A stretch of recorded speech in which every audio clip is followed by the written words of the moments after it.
27º capítulo, sob o tema O Trabalho e o Fim. Este é o estudo,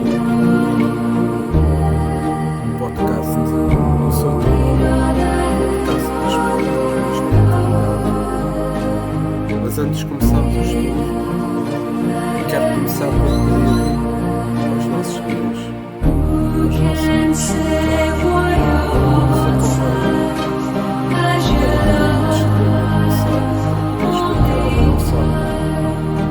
este caminho espero que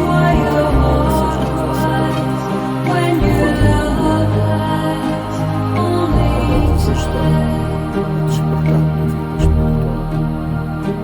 Que assim seja. Vamos então ao estudo deste 27º capítulo. E para começar, vamos ao texto.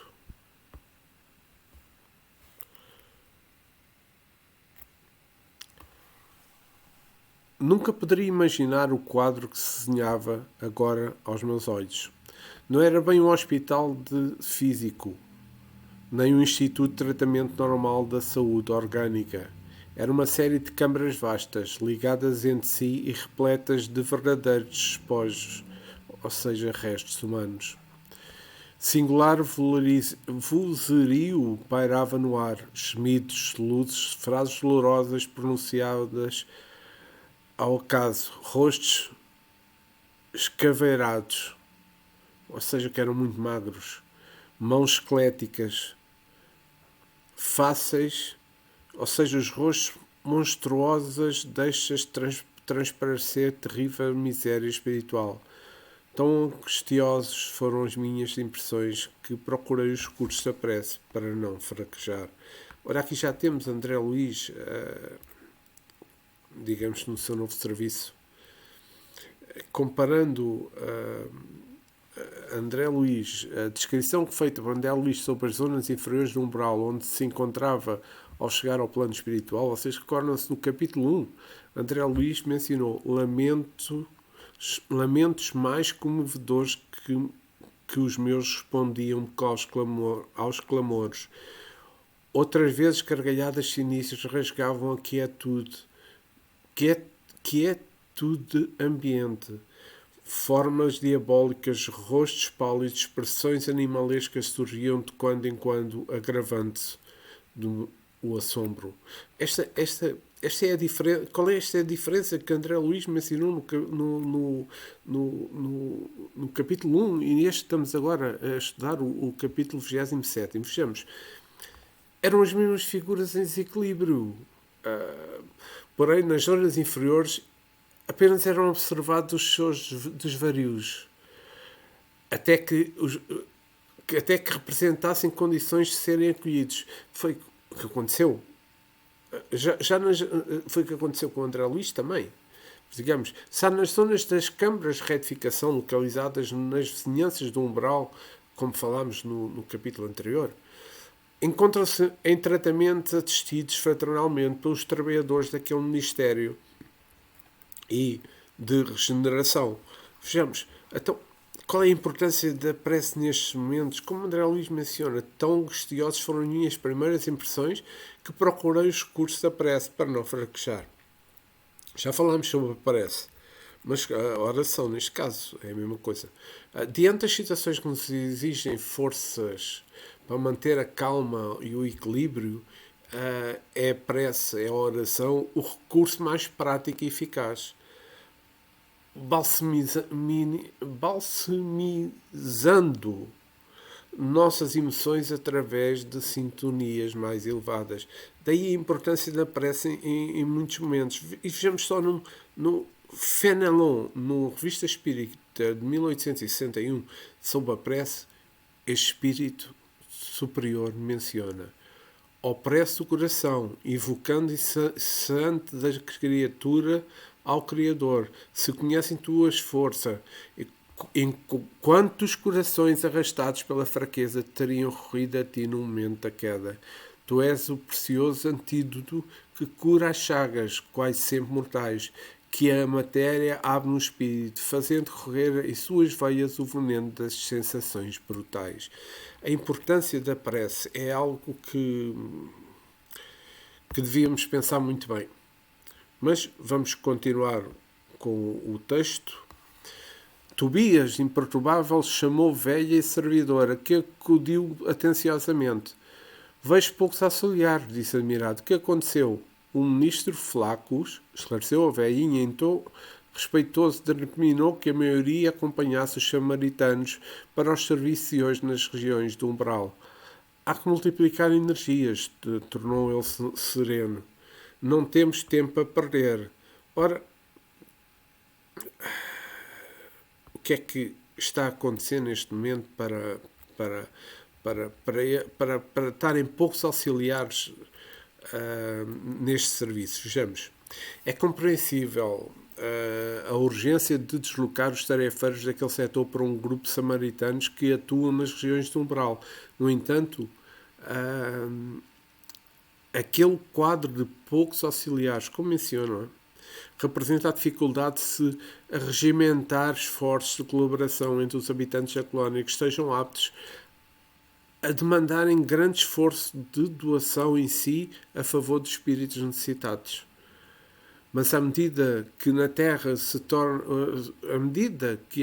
torna mais fraternal e que os encarnados que aqui estagiam se espiritualizem e se aprimorem em virtudes morais, constitucionalizando os seus deveres, maior será essa contribuição da esfera espiritual, que é o que não estava a ver, não é? Pois então, vamos continuar com o texto. Irmão Tobias, por caridade, gritou o ancião, gesticulando, agarrado ao leito à medida de louco. Estou a sufocar, isto é 1000 vezes pior do que a morte na terra. Socorro, socorro, quero sair, quero muito ar. Tobias aproximou-se, examinou com atenção e perguntou: por que teria o ribeiro piorar tanto? Experimentou uma crise de grandes proporções, explicou a serva. E o assistente do Gonçalves esclareceu que a carga de pensamentos sombrios emitidos pelos parentes encarnados era a causa fundamental dessa grave perturbação. Visto achar-se ainda muito fraco e sem ter acumulado força mental suficiente para desprender dos laços mais fortes do mundo, o pobre não tinha resistido, como seria desejar. Ora, aqui temos algo que é importante realçar, no meu ponto de vista. Qual é que é a razão exata desta crise que este espírito estava a ter? Vejamos. Como diz no texto, a carga de pensamentos sombrios emitidos pelos parentes encarnados era a causa fundamental dessa grave perturbação.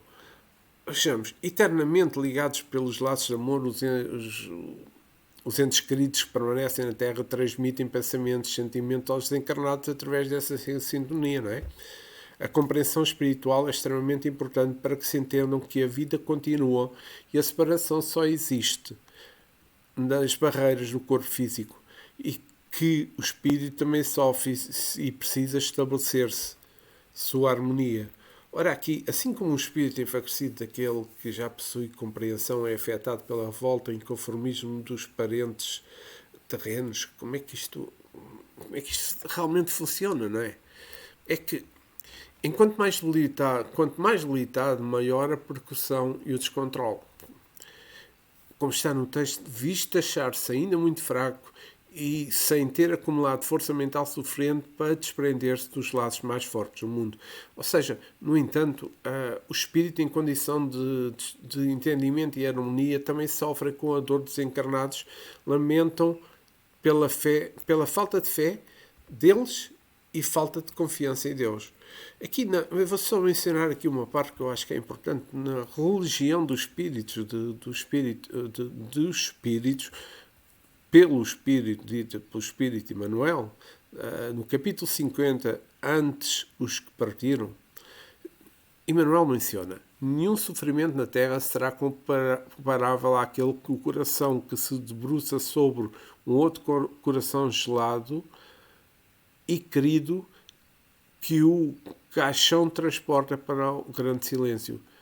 Ver a névoa da morte estampar-se inexorável na fisionomia dos que mais amamos e cerras os olhos do adeus indescritível. É como um despedaçar a própria alma e prosseguir vivendo.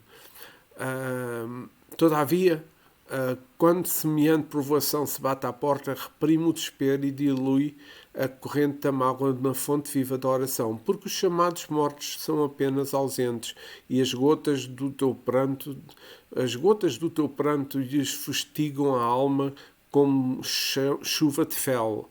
Também eles pensam e lutam, sentem e choram, atravessam a faixa de sepulcro como quem se desvencia da noite, mas na madrugada do dia seguinte inquietam-se pelos que ficaram. Ora, aqui Emmanuel explica-nos muito bem esta parte. E vamos então voltar ao texto. Enquanto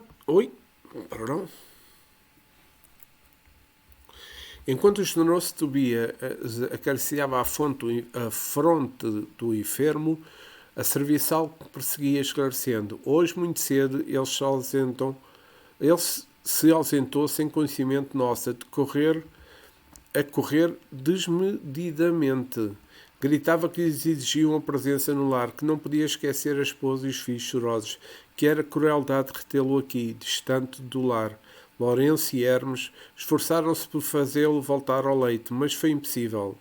Decidi então aplicar alguns passos de enfraquecimento. Subtraí-lhe as forças e a mobilidade em benefício dele mesmo. Então, aqui há uma coisa que é importante realçar, não é? Porque de que maneira exigiam a presença no lar? Como dizia esta nossa amiga, fechamos através de sofrimentos os parentes pela sua ausência. A falta de fé, de resignação, a desespiritualização e a revolta com os desígnios divinos remetem o ser a devidade de justiça e de existência superior. Vivendo como se a vida física fosse eterna, os encarnados negam a morte, criando um mecanismo de fuga para o pensamento. Porém, quando a realidade os alcança, pega-os despreparados para enfrentar os seus destinos e os que os odeiam.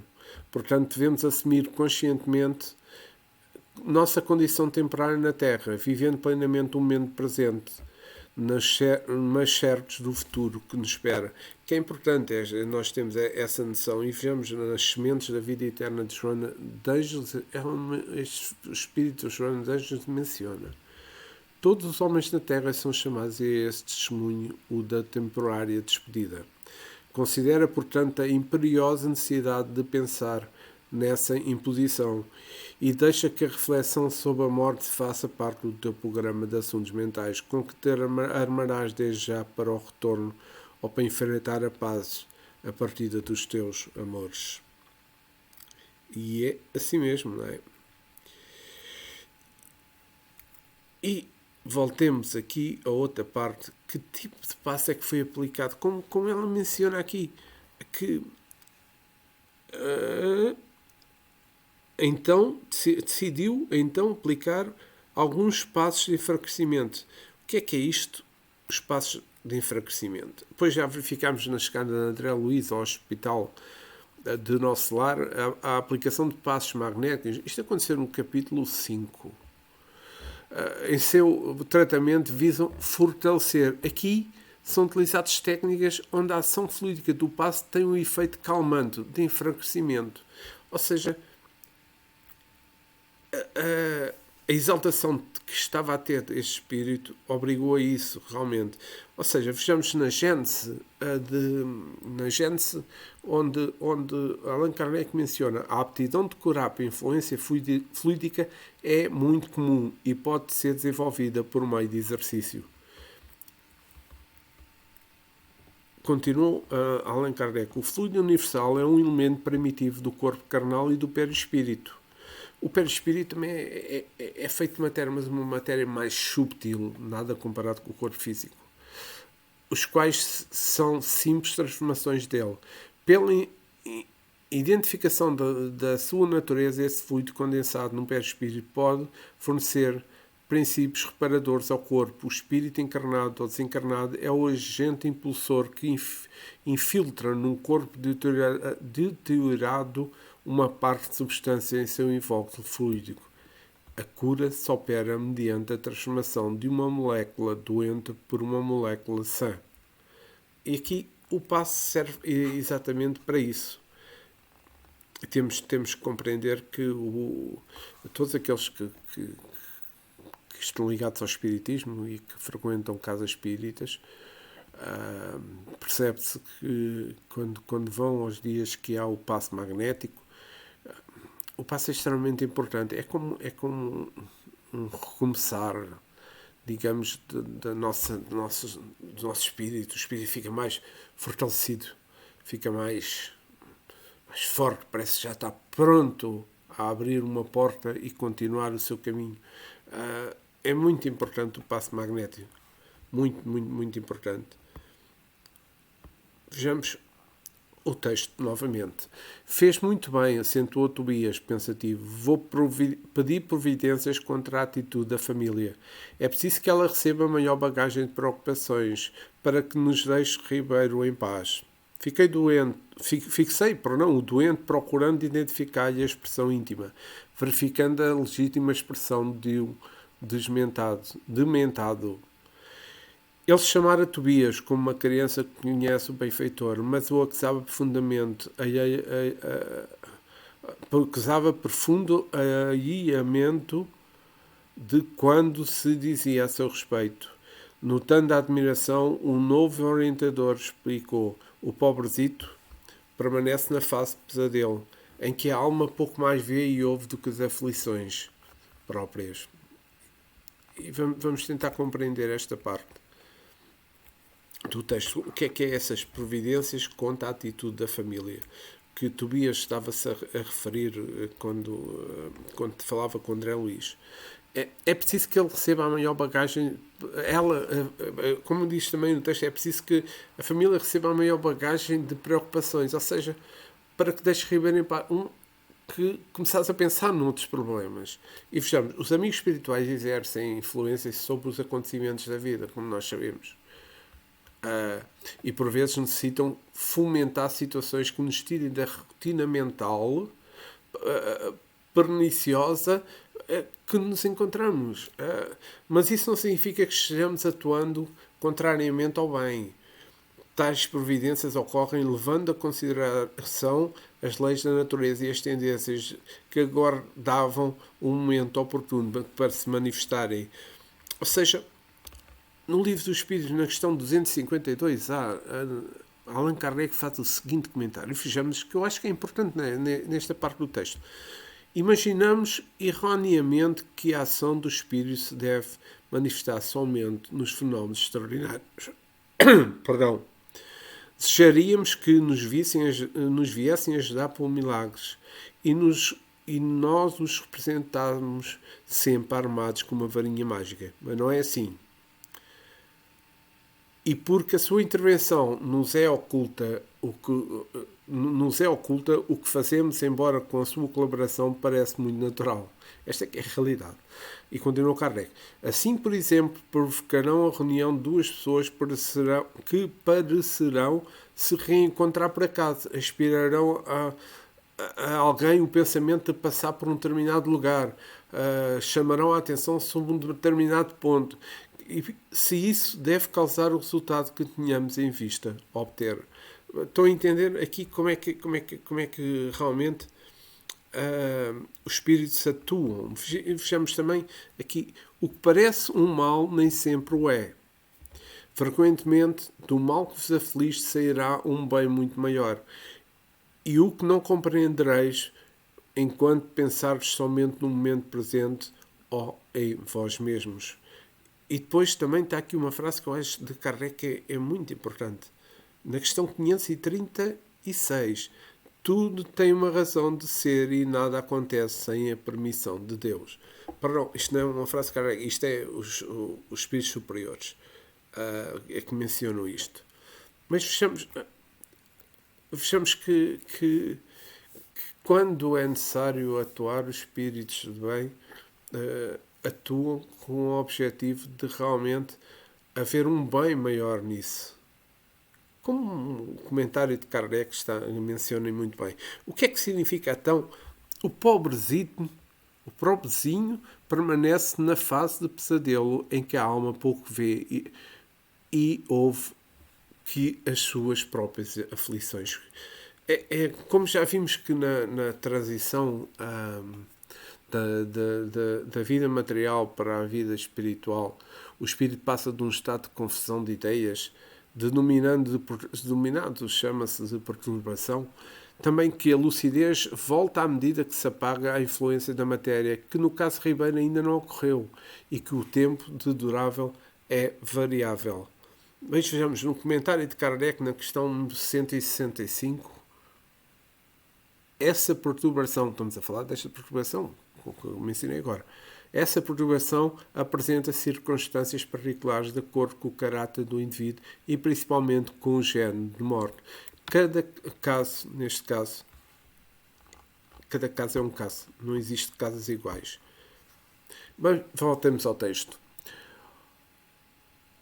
O homem, meu caro, encontra-se na vida real o que amontoou para si mesmo.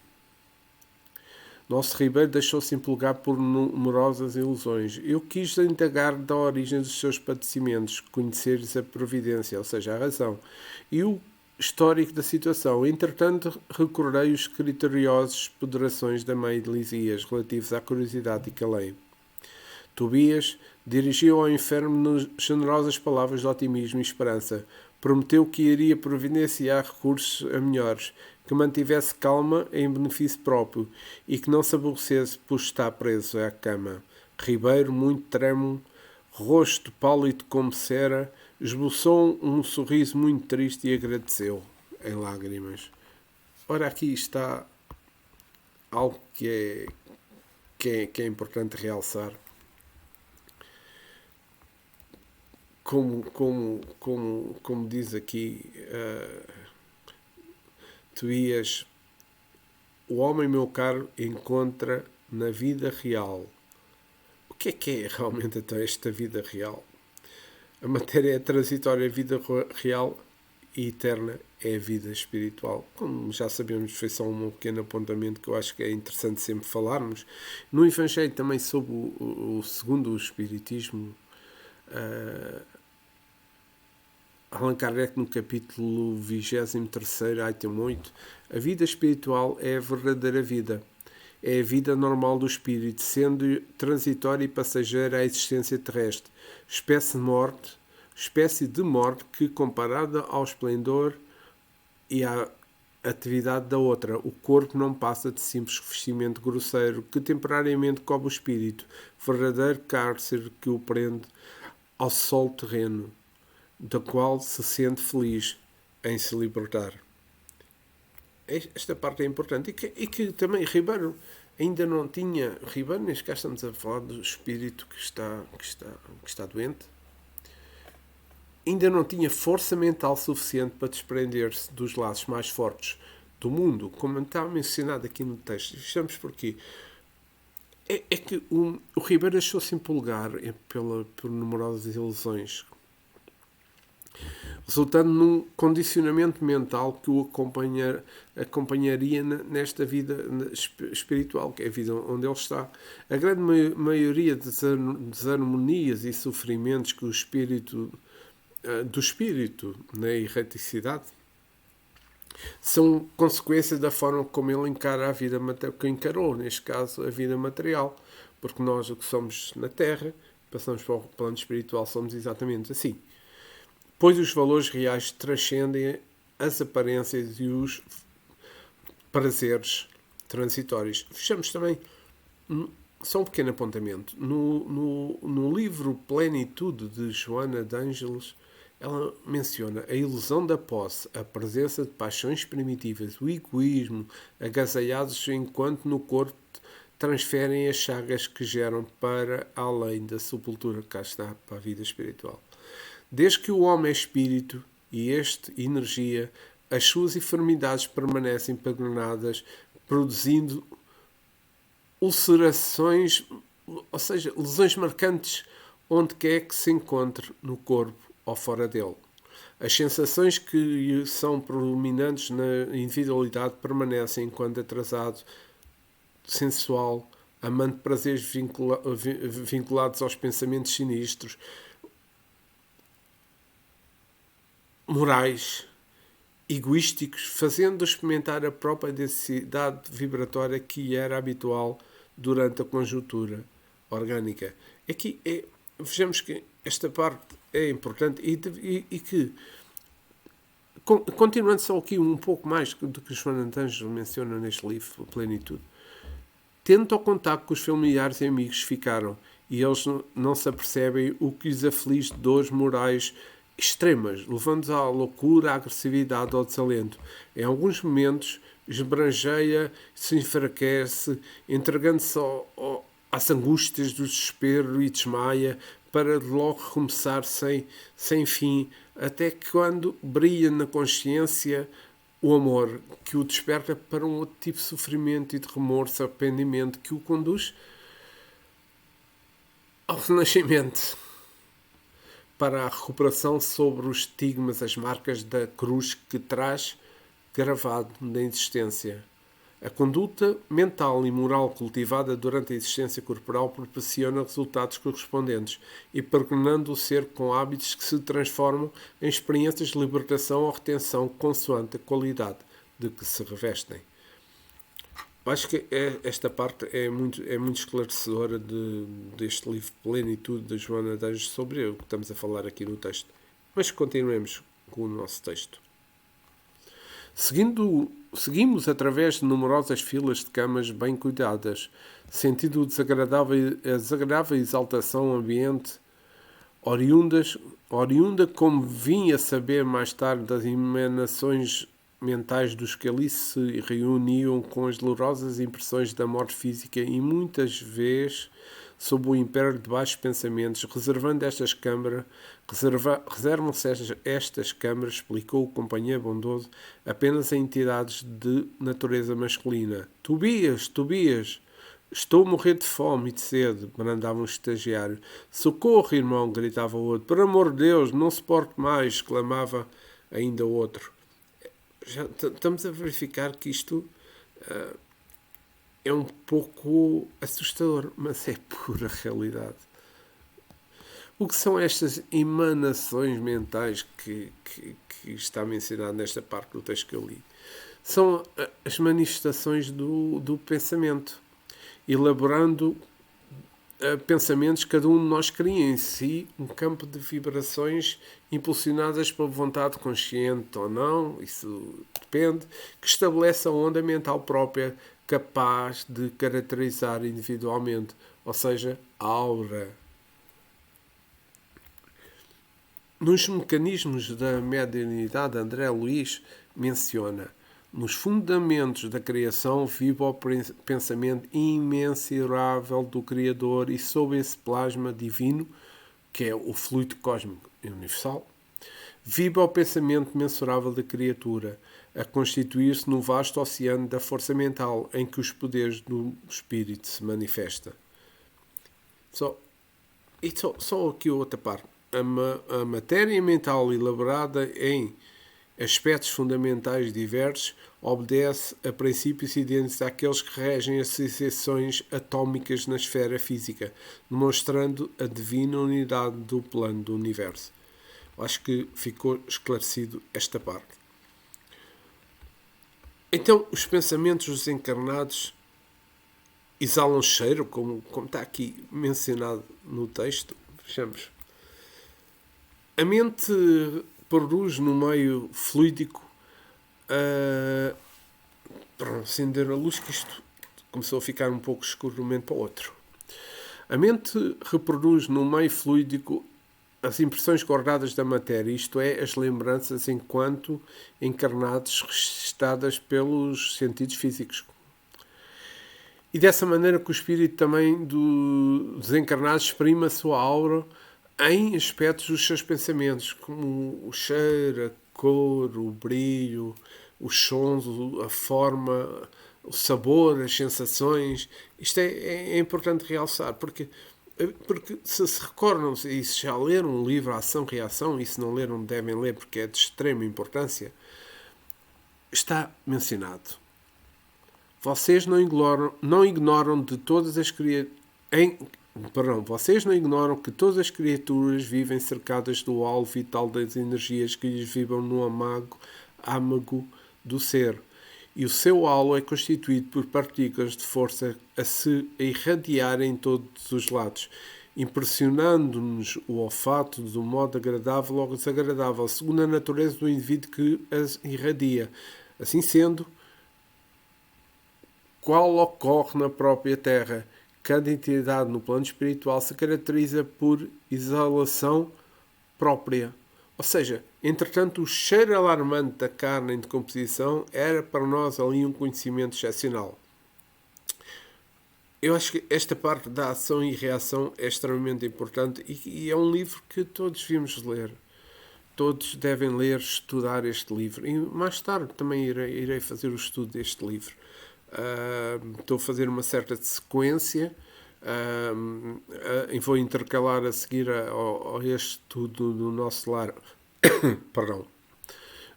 Vou intercalar o livro dos Espíritos, mas depois voltarei novamente aos livros de André Luiz para continuarmos a estudar o mundo na vida espiritual. Vamos continuar com o texto. Coração ferido ante o sofrimento de tantas criaturas não contiva a interrogação penosa. Meu amigo, como é triste a reunião de tantos sofredores torturados. Porque este quadro angustioso? Tobias respondeu sem se perturbar. Não devemos observar aqui somente dor e desolação.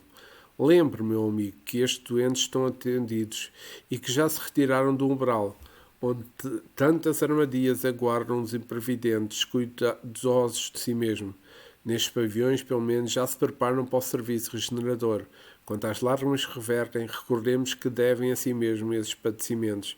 A vida do homem estará centralizada, onde centraliza ele próprio, o coração. Ora, aqui está mais um grande ensinamento que Tobias está a dar. Quando Tobias diz as armadilhas do umbral, o que é isto, afinal de contas, das armadilhas do umbral? Ou seja, o acesso de companheiros infelizes cujas mentes vibram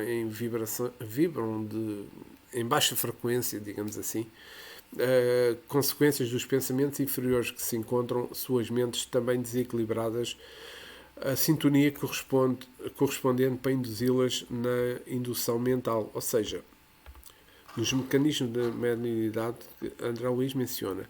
Essa corrente de partículas mentais exterioriza-se de cada espírito com a qualidade de persuasão mental, tanto maior quanto mais amplos se evidenciam as faculdades de concentração e o teor da persistência no rumo dos objetivos que demande. Tanto quanto no domínio da energia elétrica, a indução significa o processo sobre o qual um corpo que tenha propriedades eletromagnéticas pode transmiti-las a outro corpo sem contacto visível.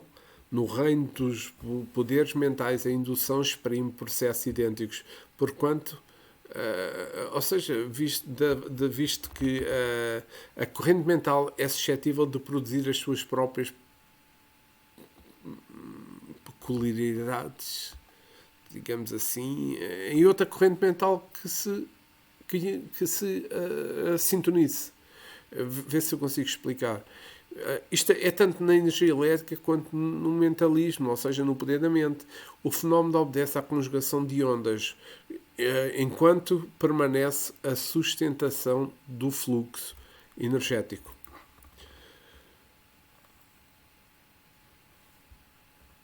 Então, e vamos voltar aqui ao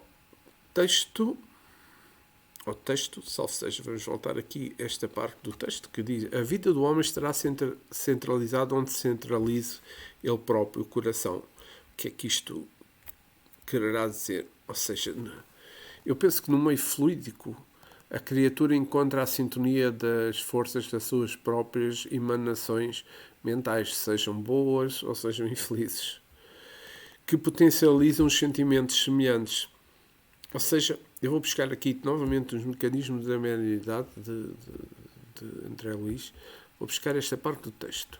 Compreendemos assim perfeitamente que a matéria mental é um instrumento sutil da vontade, atuando nas formas de matéria física, gerando as motivações de prazer e desgostos, alegria ou dor, otimismo ou desespero, que não se reduzem efetivamente a conceitos que representam turbilhões de forças em que a alma cria os seus próprios estados de mentação indutiva, atraindo de si mesmo os agentes, porquanto ponderáveis na terra, de luz ou de sombra, vitória ou derrota, infortúnio ou felicidade. E vamos então voltar ao texto. E depois de uma pausa em que parecia surdo a tantos clamores, acentuou: são contrabandistas da vida eterna. Como assim? Ateia interessado. O intelector sorriu e respondeu em voz firme: acreditavam que as mercadorias próprias terrestres teriam o mesmo valor no plano do espírito. Supunham que o prazer criminoso, o poder do dinheiro, a revolta contra a lei, a imposição de capricho atravessariam as fronteiras do túmulo e vigorariam aqui também, oferecendo anseios a desatinos novos, a incoerências novas, como está aqui mencionado no texto. Então, vamos aqui parar e vamos dizer assim: então o que é isto? Esta afirmação de Tobias que gerou uma exclamação de parte de André Luiz: contrabandistas da vida eterna. O que é isto? Vejamos. Como diz Tobias, acreditavam que as mercadorias próprias da terrestres teriam o mesmo valor nos planos do espírito. Isto é, viviam na matéria perseguindo paixões, bens, características da inferioridade de um mundo de expiações e de provas, imaginando que na continuidade da vida no plano espiritual essa bagagem pudesse prevalecer sob os valores morais que desprezaram e suplantaram. Ou seja, deixaram para trás. Por vezes, temos que pensar bem nas coisas. E vamos voltar ao texto. Foram negociantes imprevidentes, esqueceram-se de negociar as posses materiais em créditos espirituais. Não aprenderam as mais simples operações de câmbio no mundo. Quando iam a Londres, trocavam contos de réis por libras esterlinas. Entretanto, nem com a certeza matemática da morte carnal se animaram a adquirir os valores da espiritualidade. Agora, que fazer?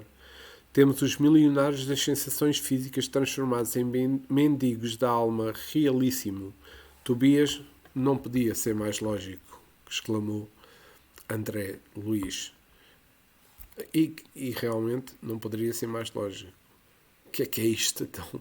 Temos os milionários das sensações físicas transformados em mendigos da alma, como Tobias mencionou. Eu acho que é giro esta parte, porque valorizando e condicionando a mente às paixões terrenas, os prazeres físicos dos apegos materiais, vinculados às imperfeições morais, o homem julga-se feliz pela posse de bens impalpáveis e sensações passageiras.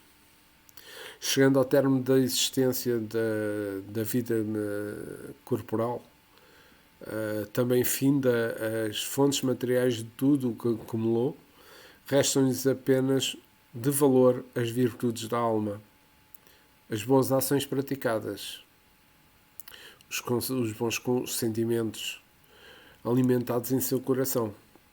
Pobre aquele que não conquistou tais riquezas espirituais na existência corporal. Isto é realmente esta transformação que é muito importante e No Evangelho segundo o Espiritismo, o Espírito Pascal, menciona: o homem só possui em plena propriedade aquilo que é dado levar deste mundo. Do que encontra ao chegar e deixa-o partir, ele goza enquanto aqui permanece. Porém, como é forçado a abandonar tudo isso, não tem suas riquezas a posse real, mas sim usufruto. Então, o que é que ele possui? Nada mais do que o uso do corpo. Tudo o que é o uso da alma, a inteligência, o conhecimento, as qualidades morais, isso é o que ele traz e leva consigo, o que ninguém lhe pode arrebatar. O que será muito mais utilidade, será de muito maior utilidade no outro mundo do que neste. Depende dele ser mais rico ao partir do que ao chegar, visto como que se tiver adquirido em bem, resultará em posição futura. É extremamente importante este apontamento que tirei de Pascal. Eu, pelo menos, adorei. E vamos voltar ao texto. Meu amigo instrutor, após distribuir conforto e esclarecimento a granel, conduziu-me à vasta câmara anexa, em forma de grande enfermaria, notificando: vejamos alguns dos infelizes semi-mortos. Narcisa, a servidora, acompanhava-nos solicita. Abriu-se a porta e quase cambalei, peço imensa desculpa, ante a surpresa angustiosa. 32 homens de semblante patibular de malfeitor permaneciam inertes em leitos muito baixos, evidenciando apenas leves movimentos de respiração. O que é então esta parte? O que é que isto quer dizer? Semi-mortos. Mortos no sentido já estão. Não no sentido espiritual, mas no sentido terreno. Mas vejamos. Devemos lembrar que todos os espíritos são assistidos, encarnados ou desencarnados. Nas zonas espirituais, todos recebem o tratamento apropriado para o despertar das suas necessidades evolutivas. Sabemos que há uma diversidade de condições apresentadas pelos espíritos, mas o objetivo terá sempre proporcionar as circunstâncias necessárias para que, saindo do estado de perturbação, tenha lucidez para entender suas faltas nas realizações terrenas e preparar para os propósitos de uma nova encarnação.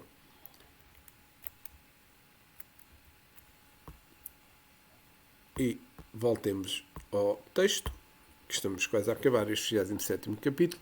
Fazendo gesto significativo com o indicador, Tobias esclareceu: estes sofredores padecem um sono mais pesado do que os outros nossos irmãos ignorantes. Chamamos crentes negativos. Ao invés de aceitarem o Senhor, eram submissos irredutíveis do egoísmo. Ao invés de crerem na vida, no movimento, no trabalho, admitiam somente o nada, a imobilidade, a vitória do crime. Converteram a experiência humana em constante preparação para um grande sono e não tinham qualquer ideia do bem a serviço da coletividade. Não há outro recurso senão dormirem longos anos em pesadelos sinistros. Não conseguia externar o meu espanto. Ora, aqui peço desculpa, são sintomas de ter estado doente há um tempo. Qual é o objetivo de dormirem longos anos em pesadelos sinistros? Como vimos, o sono dos espíritos menos evoluídos é o resultado do condicionamento terreno, uma vez que não têm mais necessidade de descanso físico. Especialmente para estes espíritos da cama anexa, entende-se que estão somente mantidos em sono e submissos a tratamento magnético, para que, vivenciando suas perturbações em sonos sinistros, como menciona Tobias, queriam libertar-se desse sofrimento moral, obstruindo futuramente o campo mental para as consequentes reflexões e mudanças psíquicas. Então, os espíritos sonham e têm pesadelos. Fechamos.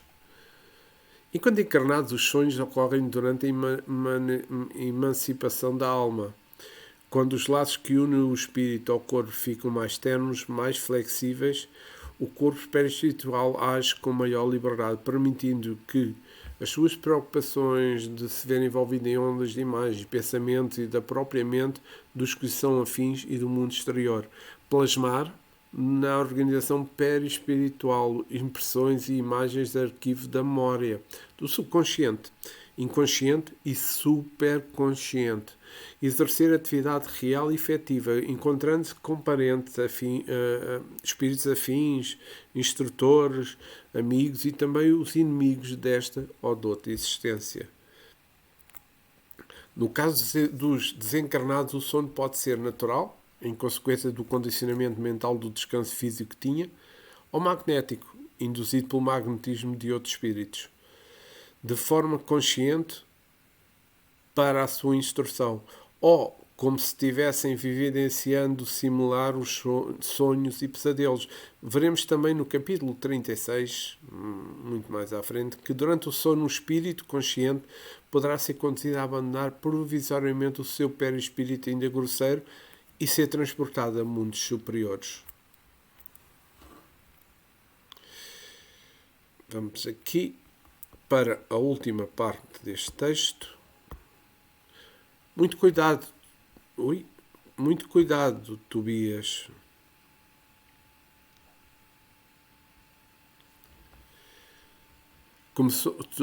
Muito cuidadoso. Tobias começou a aplicar passos de fortalecimento sobre os meus olhos impressionados. Fim da operação dos primeiros dos dois, começou a ambos a expelir negra substância pela boca, espécie de vómito escuro e viscoso, com terríveis emanações cadavéricas. São fluidos venenosos que segregam, explicou Tobias muito calmo. Narcisa fazia o possível para atender prontamente à tarefa de limpeza, mas inutilmente. Grande número deles deixava escapar a mesma substância negra, mal cheirosa. Foi então que instintivamente me agarrei aos sapatos, utensílios de limpeza e lancei-me ao trabalho com ardor. Então vejamos aqui nesta parte do texto. Nesta parte do texto que já tinha saltado, não é? Vejamos. De que se tratava esta substância que era expelida por aqueles sofredores? A secreção dos fluidos deletérios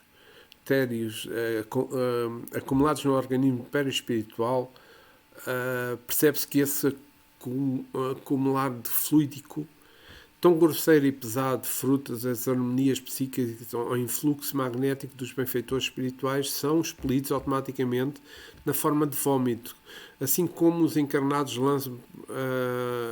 como o encarnado lança de si substâncias intoxicantes, entre outras causas.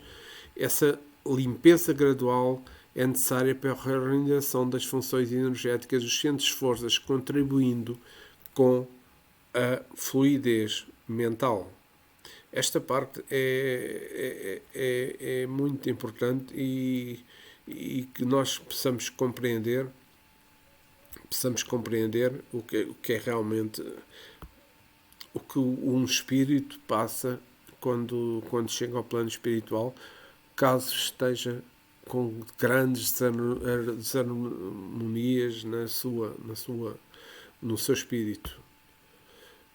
Desarmonias essas que vêm, como já temos visto várias vezes pelo menos até agora, no 27º capítulo, e vamos ver mais à frente, como é óbvio, mas que já verificamos que o que é prejudicial.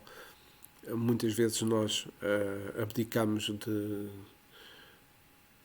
do nosso verdadeiro eu, da nossa verdadeira essência, de acreditarmos na providência divina, de que percebermos que a vida principal é a nossa vida espiritual e não a vida terrena que estamos aqui a passar. Estamos ainda no mundo de provas e expiações, estamos a mudar para o mundo de regeneração, mas temos muito trabalho a fazer. Mas, finalizando o texto, a servidora parecia contente com o auxílio humilde do nosso irmão, ao passo que Tobias me dispensava olhares satisfeitos e agradecidos. O serviço continuou por todo o dia, custando-me abençoado suor, e nenhum amigo do mundo poderia avaliar a alegria sublime do médico que recomeçava a educação de si mesmo na enfermagem rudimentar.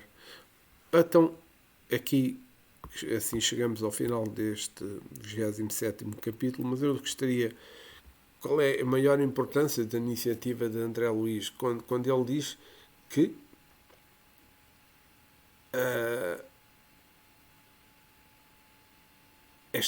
esta alegria sublime de um médico que recomeçava a educação de si mesmo. Essa atitude sincera da humildade derruba definitivamente a postura íntima daquele médico terreno e arrogante e orgulhoso que chegou ao nosso lado, transformando definitivamente em verdadeiro aprendiz do Evangelho, seguindo os passos da simplicidade do grande mestre da humanidade. Uma grande mudança de André Luiz, uma mudança que devemos ter em conta e devemos realçar, porque demonstra realmente quando nós, espíritos, conseguimos aperceber dos erros que fazemos quando estamos aqui na vida terrena, a importância disso, a importância que vai ter na nossa vida futura, na nossa vida espiritual, é caso para nós temos que mostrar a nossa humildade, pôr de parte essas harmonias que nós levamos para a vida espiritual e percebemos que o nosso caminho é a providência divina. O nosso caminho são as leis naturais, as leis de Deus, as leis divinas. E temos muito a aprender e vamos continuar a aprender muito nestes próximos capítulos deste livro, O Nosso Lar, de André Luiz, psicografado por Francisco Cândido Xavier. Antes de despedir-me, quero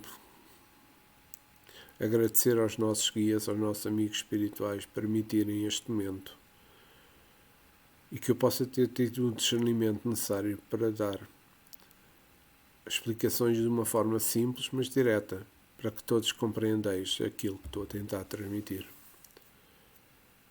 Muito obrigado e até amanhã. Que assim seja.